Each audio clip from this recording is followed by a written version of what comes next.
ದೇಶದ ಪರಂಪರೆ ಇದು ಮುಂದೆ ನಡೆಸಿಕೊಂಡು ಹೋಗಲು ಏನು ನಮ್ಮ ಪಿತಾಮಹ ಗಾಂಧೀಜಿಯವರ ತ್ಯಾಗ ಈ ದಿನ ನಮ್ಮ ಆಜಾದ್ ಭಾರತದ ಮೊದಲನೆಯ ದಹಶತ್ಗರ್ದ ಹಂತಕ ಗೋಡ್ಸೆ ಏನು ಈ ದಿನ ಗಾಂಧೀಜಿಯನ್ನು ಕೊಂದಿದ್ದ ಅವರ ವಿರುದ್ಧವಾಗಿ ಗೋಡ್ಸೆಯ ಪರಂಪರೆ ನಮ್ಮ ದೇಶದಲ್ಲಿ ಬೇಡ, ಗಾಂಧೀಜಿಯ ಪರಂಪರೆ ನಮಗೆ ಬೇಕು ಅಂತೂ ಸಾರಲ್ಲಿ ನಾವು ಎಲ್ಲ ಸೇರಿದ್ದೇವೆ. ಗೋಡ್ಸೆಯ ಪರಂಪರೆ ನಮ್ಮ ಕೆಲ ರಾಜಕಾರಣಿಗಳು ಹೊಡಿ ಬಡಿ ಕೊಲ್ಲು ಗುಂಡು ಹಾಕು ಅಂತ ಹೇಳಿ ಮುನ್ನಡೆಸ್ತಾ ಇದ್ದಾರೆ.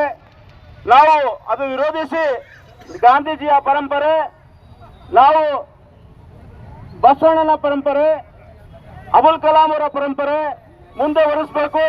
ಸಾರೆ ಜಹಾಂ ಸೆ ಅಚ್ಚಾ ಹಿಂದೂಸ್ತಾನ್ ಹಮಾರಾ, ಚೀನೋ ಅರಬ್ ಹಮಾರಾ, ಹಿಂದೂಸ್ತಾನ್ ಹಮಾರಾ. ವಿಶ್ವ ಗುರು ಆಗಲಿಕ್ಕೆ ಈ ಭೂಮಿ ಮೇಲೆ ಇರುವಂತಹ ಎಲ್ಲ ದೇಶಗಳ ಮೇಲೆ ನಾವು ಗುರು ಅನ್ನಿಸ್ಕೋಬೇಕಂದ್ರೆ ಎಲ್ಲ ದೇಶದ ಮೇಲೆ ಪ್ರೀತಿ ಇರಬೇಕು, ಎಲ್ಲ ಜನರ ಮೇಲೆ ಪ್ರೀತಿ ಇರಬೇಕು. ಬಸವಣ್ಣನವರು ಹೇಳಿದ ಹಾಗೆ ಇವನಾರವ ಇನ್ನವಾರ ಎಲ್ಲ ಹೇಳುವುದು ನಾವು ಇವ ನಮ್ಮವ ಅನ್ನುವ ಮಾತು ಇಲ್ಲಿ ನಮ್ಮ ದೇಶ ಪರಂಪರೆ ಮುಂದಾಗಬೇಕು. ಈ ಗೋಡ್ಸೆಯ ಪರಂಪರೆ ಏನು ಕೊಲ್ಲು ಬಡಿ ಹೊಡಿ ಅಂತ ನಮ್ಮ ಕೆಲ ರಾಜಕಾರಣಿಗಳು ಮುಂದೆ ನಡೆಸ್ಕೊಂಡು ಹೋಗ್ತಾರೆ. ಆ ಗೋಡ್ಸೆಯ ಪರಂಪರೆಗೆ, ಆ ಗೋಡ್ಸೆಯ ಸಂತತಿಗೆ ನಾವು ಇವತ್ತು ಧಿಕ್ಕರಿಸ್ತಾ ನಾವು ಗಾಂಧಿ ಪರಂಪರೆಯನ್ನು ಮುಂದುವರಿಸ್ತೇವೆ. ಇದೇ ರೀತಿ ನಮ್ಮ ದೇಶದಲ್ಲಿ ಶಾಂತಿ, ನಾವು ಕುವೆಂಪುರವರ ಶಾಂತಿಯ ನಾಡು ನಾವು ನಿರ್ಮಿಸ್ತೀವಿ.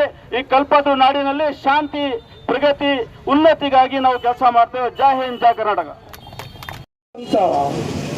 ಜಾತಿ, ಧರ್ಮ, ಜನಾಂಗೀಯ ದ್ವೇಷಗಳು, ರಾಜಕೀಯ ದ್ವೇಷಗಳು ನಡೆಯುವಂತ ಈ ವರ್ತಮಾನದ ಘಟನೆಗಳನ್ನ ಕಂಡಾರೆ ನೋಡಿ ಸುಮ್ಮನೆ ಕೂರಬಾರದು.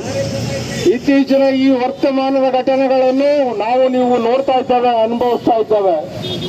ಜಾತಿ, ಧರ್ಮ, ಭಾಷೆ, ರಾಜಕೀಯ ಕಾರಣಗಳಿಗಾಗಿ ದಿನನಿತ್ಯ ಹಿಂಸೆ, ಕ್ರೌರ್ಯ, ಜಗಳ, ಸಂಘರ್ಷಗಳು ನಡೀತಾ ಇದ್ದಾವೆ.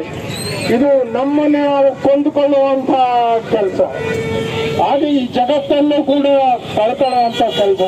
ಹಾಗಾಗಿ ಹೆಚ್ಚಿನ ಸುದ್ದಿಗಳಿಗಾಗಿ ನಮ್ಮ ಚಾನೆಲ್ ಅನ್ನ ಲೈಕ್ ಮಾಡಿ, ಸಬ್ಸ್ಕ್ರೈಬ್ ಮಾಡಿ.